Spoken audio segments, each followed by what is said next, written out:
大家好，我之前好像跟各位有聊过改装品这些东西，基本上，我的观念啊，我还是觉得有些东西虽然车厂在成本的考量下，它很多东西它只会使用能够符合它要求的最低标准。因为我们以接地线来讲好了，为什么接地线会这么盛行？主要是因为原厂的车，它只有一条接地线，像喜美是接在前面这边，然后我们这型车是这一条，就只有一条而已。然后以汽车来讲，摩托车也一样啦。以车辆来说，整台车的负电都是靠金属车身下去做传导。因为这样子的话，你看，如果是用电器用品，它一定是要一条正电，一条负电。它如果利用车体做整个负极的传导的话，那它是不是就可以省掉一条？然后车上这么多电线，它如果每一个电器用品都要有2条线的话，那个数量真的很可观。它如果把负电都取消掉，直接就接车身的话，它可以省下很多成本。然后当电线这种东西它久了，我不知道你们有没有看过那种使用很久的电线。新的电线跟旧的电线它差别就是，新的电线你看它颜色很亮很漂亮，但是如果长期使用的电线，它会变暗，会发黑，那个就是因为温度，因为电流在跑，它本身就有温度，然后长期高温下，它会产生一些变化，然后阻抗就会升高。所以这也就是为什么接地线会盛行，它只是把原本车厂设计所省略下来的东西补充上去。像接地线的教学我也讲过，网络上也很多，就是尽量以一部分下去做强化。像引擎，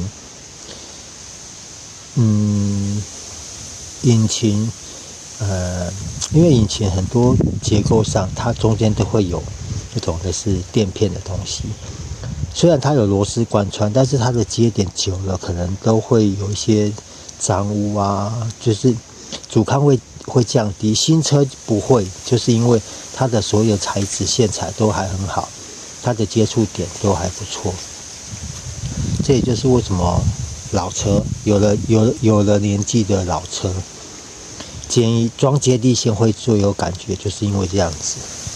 像我自己的接地线，我也接蛮多的那边一条，然后那边有一条，然后这边变速箱。像我在接也都是以单个部件为主要体，像节气门，因为那边有气流在跑，所以它那边一些静电干扰会比较强。然后引擎的运作啊，或者其实像讲最明显的就是可能有些人的体质或者说穿着的问题，冬天的时候你去摸车体会被电到，所以很多人会去加装，就是早期啦，就是你看有的车屁股里面会有拖一条去接地的那个胶条，它里面也是那个金属材质，它只是外面用那个橡胶包覆，然后借由摩擦跟地面接触，把车身的静电导下去。但是那个效果，是有效果啦，只是没那么好。那讲到改装品，我刚刚应该是有讲，就是尽量以原厂就有的东西下去做强化。你看像废油回收罐，原厂它就有设计这种东西，只是它为了成本考量，它的效果没有那么好，所以我们把它做强化。类似这种基础点上去做改装，这个是对车子最好。这也是为了要弥补原厂设计的不足啦。所以在这种前提下做改装是最安全，然后最有效的方式。那其实今天主要要讲的就是逆电流。我这个没有品牌广告，因为这个我现在也都没有装。逆电流或者这种小锂铁电池，另外一面我翻过来，因为那个会有，那个是怕有品牌迷失，怕有广告嫌疑啊，这个我没办法，这个算了。那为什么要装逆电流嘞？其实逆电流它主要的用意，我之前有讲过，它就是增加电瓶瞬间放电的速度，就这样子而已。然后其实原厂它为什么不做这种东西？基本上你电瓶如果状况是好的话，这种东西基本上是用不到。然后像改装品里面，我最不建议的就是同时接触到电瓶正负极的东西，像逆电流，它就是必须同时去跟电瓶的正负极做接触。相信可能很多新闻大家都有看，就是常有一些火烧车，譬如说装逆电流火烧车啊，或者说甚至这种锂电的东西加装的，都有发生火烧车的几率，因为它同时是接触了正负电。然后像改装品这些东西，其实举最简单的例子，我们这样想好了，对引擎需求要求最高的是什么东西？赛车，然后甚至一些可能比较特殊用途的车辆，他们对引擎的表现、稳定度跟马力那些需求要求最高的东西。甚至超跑，你看超跑一台卖到那么贵，那它基本上就已经没有成本的压力了，因为我卖到这么高，我多装一点小东西，没有那个差别在。那些车辆上为什么看不到这些东西呢？就是因为这样讲可能得罪人了，就是因为这些东西对引擎本身没有太大的帮助，所以它原厂连设计上就都没有这种东西。这就是像我刚刚讲的，如果要改装或加装一些产品的话，尽量以原厂就有的设计下去做升级。像接地线原厂就有，然后像废油回收系统，很多车原厂都有，只是它为了成本考量，它可能做的效果没那么好，甚至设计的没那么完善。然后我们要改装的话，就是以这个为大前提下去做改装，会是最有效、最有感的方式。然后像目前坊间一些改装品上比较属于电力方面的改装品，就可能像这种逆电流啊，这种外挂的小离电啊，甚至火星塞的接地线，我是觉得这几样东西可能有那么一点点效果了，但是风险上，像我刚刚讲的，同时有去跟电瓶的正负极做接触的产品，你为了那么一点点的效果，却必须承担那么大的风险，火烧车，那这样子划算吗？我是觉得这个可能大家要思考一下啦。然后像我刚刚讲的火星塞本体的接地线，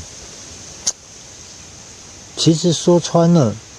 你从火星塞接一条，就算好了，你的铜的材质很高，那个成本也跟着会高，但是你拉出来，你也是又接到车身上，那车身它整个主体环境没有改变的话，你只是改了那么一段，效果也不会很大，因为以前像我们装接地线的话，它本身就已经做强化了，因为直接就是把它这边，譬如说，如果你的接地线装在那个气门室盖上的话，那这一块盖子它本体的导电性就已经增强了。你火星塞是锁在这个上面，它是靠这个下去做传递的。你引擎本体的接地就已经强化的话，那你再接那一条，是不是又有点画蛇添足的感觉？当然了，这个只是我个人的想法跟立场，我是不建议装这些东西啦，因为说穿了，可能就是刚装的时候爽那么一下下，可能心理因素啦。其实很多东西装上去，真的都是心理因素。我是比较勤俭持家，所以我比较以能够有最有效的方式、最省钱的方式下去做改装。然后像以改装上来讲的话，我还是建议啦，要先有一个观念，你不要为了自己的喜好去影响到别人。但是这是个人自由啦，像很多人改排气阀门是不错啊，问题是你开的地方不对啊，你会吵到人家。然后虽然没有错，感觉很帅，但是三更半夜你在住宅区开那个阀门，只是被人家骂而已啊。所以说改装上我还是建议以不会去打扰到别人，不会造成别人的困扰为前提下，然后再以提升自己对车辆的要求下去做改装。然后改装前要考虑到你的成本，然后带来的效果，跟你必须承担的风险。像目前还没有听过有人说加装废油回收罐啊，改装进气软管啊，加装一些原厂，就是强化原厂本来就有的设计的这种改装，而造成重大损害的，可能有，但是那个可能就是你施工上或品质上的不良。譬如说像废油回收罐的你的油管使用太软，或者说它不耐油、不耐高温，导致油吸出来的时候漏到引擎上面去，甚至可能太软的话，管子被吸扁，你引擎里面就一直处于正压，它的气排不出去，可能导致引擎受损。然后如果管子不耐油、漏油的话，滴到排气头段可能会烧起来。除了人为因素以外，我目前好像还没有听过改这些东西造成重大损坏的例子。像这些东西，我是建议可以不要就不要啦，因为那个风险真的太大了。好的，那今天这个车辆改装的思考方向跟一些需要注意的地方就到这边咯，谢谢各位，拜拜。